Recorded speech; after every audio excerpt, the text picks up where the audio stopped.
আজ থেকে ঠিক 2 বছর আগে একটি মেয়ে আমার ইনবক্সে কান্না করতে করতে বলতেছিল, অনেকদিন হয়েছে আমরা বাসায় না খেয়ে থাকতাম। যদি মানুষে খাবার দিত আমাদের, তাহলে আমরা খাইতাম। আল্লাহ কেন আমার গরিব বানাইলো? আমার কেন একটা ভালো ফ্যামিলি দিল না? আল্লাহর কাছে আমি কি দোষ করছিলাম? আল্লাহ কেন মানে এরকম করলো আমার লাইফটা? আর এই কথাগুলো বলার ঠিক 1 বছর পর এই মেয়েটাই নতুন করে আমার ইনবক্সে আরও কিছু ভয়েস পাঠায়, যেই ভয়েসগুলোর মধ্যে এই মেয়েটা নিজের মুখে বলতেছিল, আসসালামু আলাইকুম ভাইয়া, আমি 1 বছর আগে আপনার কাছে আমার জীবনের কাহিনী বলছিলাম। 28 নাম্বার গল্পটা ছিল আমার। ভাইয়া আজকে আমি সাকসেস, আমার বিয়ে হয়েছে। আমি আমার হাজবেন্ড নিয়ে মালয়েশিয়া ছিলাম 1 বছর, এখন বাংলাদেশে আছি। আলহামদুলিল্লাহ, আজকে আমার সব আছে। আমার বাড়ি আছে, গাড়ি আছে, আমার বাচ্চা কিছুদিন পরে আসবে। আলহামদুলিল্লাহ, সব মিলাই আমি অনেক ভালো আছি। আল্লাহ যা করে ভালোর জন্যই করে। আল্লাহ কেন আমারে গরিব বানাইলো, আল্লাহ কেন আমার একটা ভালো ফ্যামিলি দিল না। এখান থেকে আল্লাহ যা করেন আসলেই তা আমাদের ভালোর জন্যই করেন।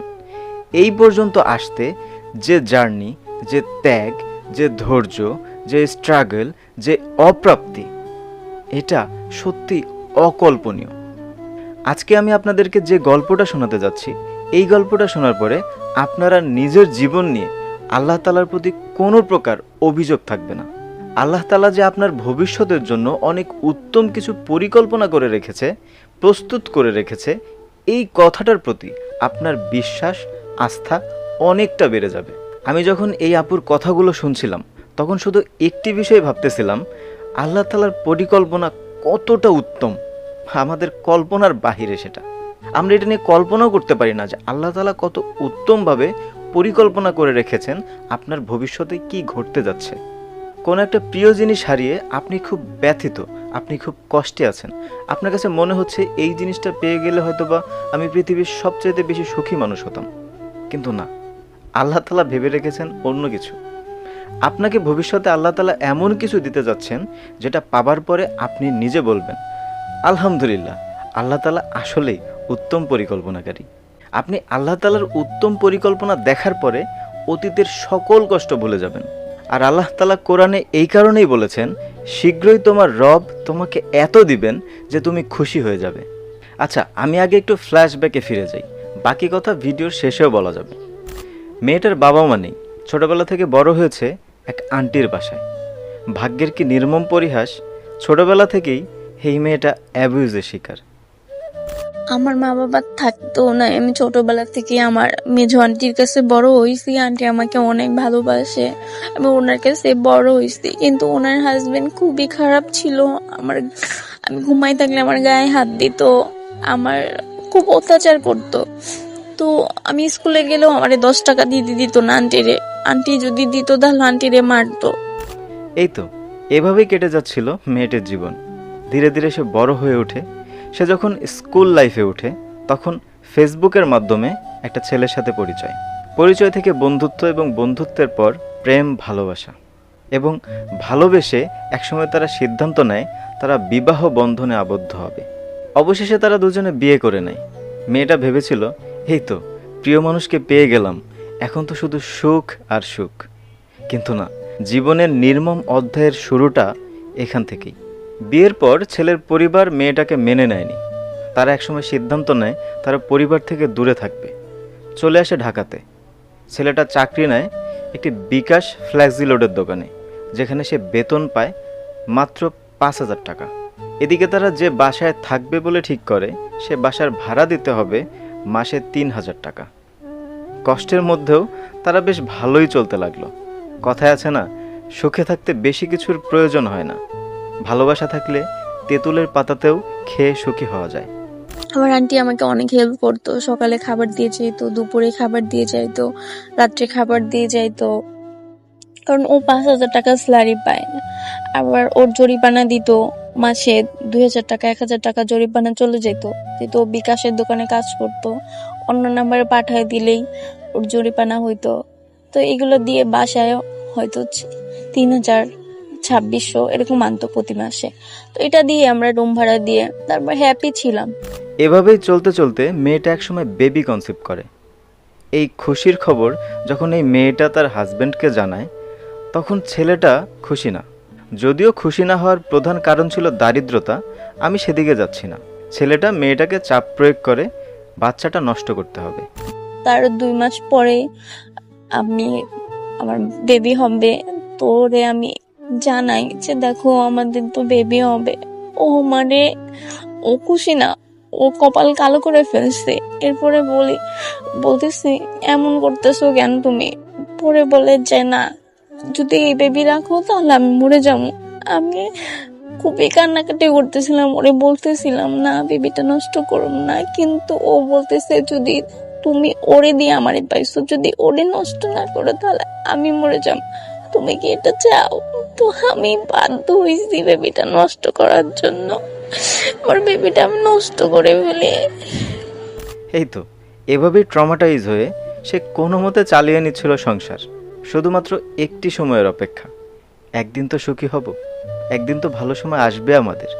হ্যাঁ, কথা সত্য, এক সময় গিয়ে তাদের জীবনে ভালো সময়ের দেখা পেতে লাগলো। ছেলেটার একটা ভালো চাকরি হলো, সে সেখান থেকে বেতন পাবে 9,000 টাকা।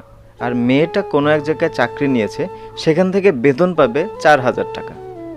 এখন তারা খুশি, তাদের আর খুব একটা চিন্তা করতে হবে না সকালে খেয়েছি রাতে খেতে পারবো কিনা এটা নিয়ে। কিন্তু এই সুখ ভয়াল মহামারী করোনা এসে সব কিছু একদম তছনছ করে দিয়েছে। ও 9,000 টাকা পাইতো, আমি 4,000 টাকা পাইতাম। এটা দিয়ে আমাদের সংসার চালাইতাম, আমাদের বাসায় রান্না করতাম। এখন আর আন্টিদের বাসা থেকে খাবার আনতাম না। তো এরকম করতে করতে ভালোই যেতেছে। তো লকডাউনের মধ্যে ওর চাকরিটা চলে যায়, আমারও চাকরিটা চলে যায়। তারপর আমরা অনেকদিন হয়েছে আমরা বাসায় না খেয়ে থাকতাম। যদি মানুষে খাবার দিত আমাদের তাহলে আমরা খাইতাম। ওই যে অনেকে দান করে না, চাল আলু এগুলো দিত না, ওগুলো দিত, ওগুলো খাইতাম। এছাড়া আমাদের বাসায় কোনো বাজার ছিল না, মানুষকে বলতামও না। আন্টি 1 প্লেট ভাত দিয়ে আসলে খাইতাম, আঙ্কেল দিতে দিত না, 1 প্লেট ভাতই দুজনে ভাগ করে খাইতাম। আমি 1.5 বছরের মধ্যে আমি একটা জামা নেই। আমি যখনই টাকা জমাতে পারতাম ওরে একটা জামা কিনে দিতাম, ওরে একটা প্যান্ট কিনে দিতাম, ওরে একটা জুতা কিনে দিতাম।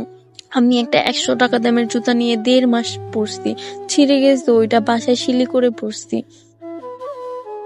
এরপর ধীরে ধীরে তাদের সংসারে অশান্তি বাড়তে লাগলো। ছেলেটা মেয়েটার থেকে অনেক দূরে চলে গেল, তারা এখন আলাদা থাকে। ছেলেটা মেয়ের খোঁজ রাখে না, দেখাও করে না, মাঝে মাঝে মোবাইলে কথা হয়। একসময় ছেলেটা মেয়েটাকে বলে, তুমি আর একটা বিয়ে করে নাও, বিয়ে করে নতুন জীবন শুরু করো। এই কথাটা শোনার পর মেয়েটার মাথায় যেন আকাশ ভেঙে পড়ল। এদিকে তাদের বিয়ের বয়স 2 বছর হয়ে গেছে। মেয়েটা কিছু ভেবে না পেয়ে তার স্ত্রীর অধিকার ফিরে পেতে সে চলে যায় ছেলেটার বাড়িতে। মেয়েটা যখন ছেলেটার বাড়িতে গিয়ে তার অধিকার ফিরে পেতে চায়, তাকে তখন বলা হয়, তুমি যদি 5 লক্ষ টাকা এনে দিতে পারো তাহলে তোমাকে সকল অধিকারই দেওয়া হবে। তো যখন আমি জান্নাতের দিন ওদের বাসায় গেছি, তো ও বাসায় নেই। ওর আম্মু বলতেছে ও নাই, আমাকে খুব বাজে ভাষায় গালাগালি করতেছে। আমি বলছি আচ্ছা ও আসলে আমি যাব। আমার হাজবেন্ড কল দিছে, তুমি কই? আমি তোমাদের বাসায়। তুই ওইখানে কেন গেছিস? ওইখানে তোর কে থাকে?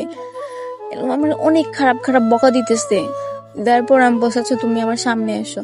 তারপর অনেকক্ষণ পরে আসছে, রাত 11টা বাজে ও আসছে। 11টা না, মেবি 12টা হবে, 12টার দিকে ও আসছে। রাত্রে 12টা পর্যন্ত আমি ওর জন্য রাস্তায় দাঁড়া দাঁড়া কান্না করতেছি। ওর আম্মু আমাকে ডাইরেক্টলি বলে, যদি 5 লাখ টাকা দিতে পারো তাহলে তোমাকে এই বাসায় উঠাবো, না হলে তোমার এই বাসায় উঠাবো না। দেখেন আমার তো মাও নাই, থাকতেও নাই, আমাকে কে এত টাকা দিবে বলেন?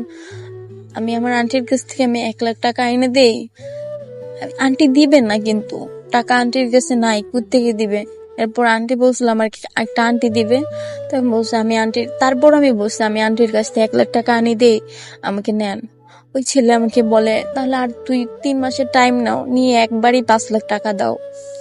দেখো তুমি তো জানোই সব, আমি কোত্থেকে টাকা দিব বলো? তো আমি টাকাও দিতে পারি না, আমারে উঠায়ও না ওরা। এগুলো শোনার পর মেয়েটার মাথায় শুধু একটি বিষয় ঘুরপাক খাচ্ছে, তাকে এখন তার অধিকার ফিরে পেতে হবে। আর অধিকার ফিরে পাওয়ার জন্য একমাত্র উপায় এখন তাদের বিয়ের কাবিননামা শো করা। তাদের বিয়ের কাবিননামা তার কাছে না থাকায় সে চলে যায় যেখানে তাদের বিয়ে হয়েছিল, সেই কাজী অফিসে। ভাগ্য একটা মানুষের কতটা নির্মম হতে পারে দেখেন, সে এত কিছু পার করে কাজী অফিসে যাবার পরে সেখানে আবার তাকে ফিজিক্যালি হ্যারাসমেন্টের শিকার হতে হয়। এরপর আমাদের এখানে লোক বলতেছে যে তুমি কাবিননামা উঠাইয়া এটা নিয়ে থানায় যাও। তো আমি যখন কাজী অফিসে যাই, কাজী অফিস যে আমার কাছে কোনো টাকা নেই, আমি কোত্থেকে ওনারা টাকা দিব? আমি বলছি আমার কাবিননামাটা, আমার একটা ছবি তুলতে দেন বা আমাকে ফটোকপি দেন, আমার এটা খুবই প্রয়োজন। ও আমার রেখে চলে গেছে। লোক বলে যে আমি তোমার সব করে দিব, থানায় নিয়ে যাবো, তার বিনিময়ে তোমার কিছু দিতে হবে। দেখেন আঙ্কেল, আমার কাছে তো টাকা নাই, আমি কি দিব আপনারে? পরে আমার বাপের চেয়েও বয়স অনেক বড় বলতেছে টাকা নেই তো কি হয়েছে, ভালোবাসা আছে না, ভালোবাসা দিবা। এটা বলে আমার আমার মাথায় হাত বুলাইতেছে, আমি কিচ্ছু বলতে পারতেছি না, আমার চোখ দিয়ে শুধু কান্না আসতেছে যে আমি তবু চাই নাই যে কোনো লোক আমার মাথায় হাত দেখ, আমি তো এগুলো কোনোদিনও চাই নাই। হ্যাঁ, আজকে ওর জন্য আমার এরকম হইতেছে। এরপর সে কাবিননামা না নিয়েই কাজী অফিস থেকে চলে আসে। এর কিছুদিন পর সে জানতে পারে তার স্বামী আরও একটা বিয়ে করেছে। এই পর্যায়টাতে আসার পরে একটা মানুষের মনের মধ্যে কী অনুভূতি হতে পারে, এইটা হয়তো বা আমরা কল্পনাই করতে পারতেছি না। মেয়েটা শুধু কাঁদতেছিল আর বলতেছিল, আজকে টাকার জন্য আমি হেরে গেছি, আজকে টাকার জন্য কাজী আমার গায়ে হাত দিতে চাইছে, আজকে টাকার জন্য আমার হাজবেন্ডকে আমি রাখতে পারি নাই। আমার একটাই অভিযোগ, আল্লাহ কেন সবাইকে টাকা দিল না? টাকা দিলে তো আজকে আমি আমার ভালোবাসার মানুষটারে আমার নিজের কাছে রাখতে পারতাম, আমার ফ্যামিলি পাইতাম, আমি একটা সুন্দর একটা জীবন পাইতাম। আজকে টাকার জন্য আমার জীবনটা কেন এমন হইলো? আল্লাহ কেন আমার গরিব বানাইলো? আমার কেন একটা ভালো ফ্যামিলি দিল না? আল্লাহর কাছে আমি কি দোষ করছিলাম? আল্লাহ কেন মানে এরকম করলো আমার লাইফটা? আল্লাহ কেন আমারে গরিব বানাইলো? আল্লাহ কেন আমার একটা ভালো ফ্যামিলি দিল না? আজকে টাকার কাছে আমি হেরে গেলাম, টাকার জন্য আমার স্বামীকে আমি ধরে রাখতে পারলাম না। কি পরিমাণে আফসোস, কি পরিমাণে আক্ষেপ, আল্লাহ তাআলার প্রতি কতটা অভিযোগ। আল্লাহ কেন গরিব বানাইলো? কি দোষ করছিলাম আমি? ভাবতে পারেন আপনি একবার। এক পর্যায়ে মেয়েটা সিদ্ধান্ত নেয় সে আর বেঁচে থাকবে না। এই পর্যায়টাতে এসে সে কি কখনো কল্পনা করেছিল কোনো একদিন তার ভয়েসে আমাকে জানাতে হবে, ভাইয়া আল্লাহ তাআলা সত্যিই উত্তম পরিকল্পনাকারী এবং আল্লাহ তাআলা যা করেন তা আমাদের ভালোর জন্যই করেন? সে কি এটা কখনো কল্পনা করেছিল? আলহামদুলিল্লাহ, আজকে আমার সব আছে, আমার বাড়ি আছে, গাড়ি আছে, আমার বাচ্চা কিছুদিন পরে আসবে। আলহামদুলিল্লাহ, সব মিলে আমি অনেক ভালো আছি। আল্লাহ যা করে ভালোর জন্যই করে।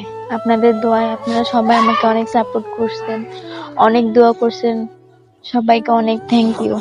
আমি সেদিন পুরো ঘটনা শোনার পর আমি তাকে শুধু একটু মোটিভেট করে বলেছিলাম, আপু আমি এইটা শিওর আপনি অতি দ্রুতই এমন কিছু পেতে যাচ্ছেন যেটা পাওয়ার পরে আপনি নিজে বলবেন আল্লাহ যা করেন সেটা ভালোর জন্যই করেন। আপনাকে যে ছেড়ে গেছে আপনি দেখিয়ে দিন তাকে আপনি তার নয়, সে আপনারই যোগ্য নয়। অ্যান্ড আমি জানি সেটা আপনি পারবেন। আপনার জন্য আমি এখন কিচ্ছু বলবো না, আজকের ভিডিওটা আমি এখানেই শেষ করব। বাট আপনার জন্য আমি অপেক্ষা করব।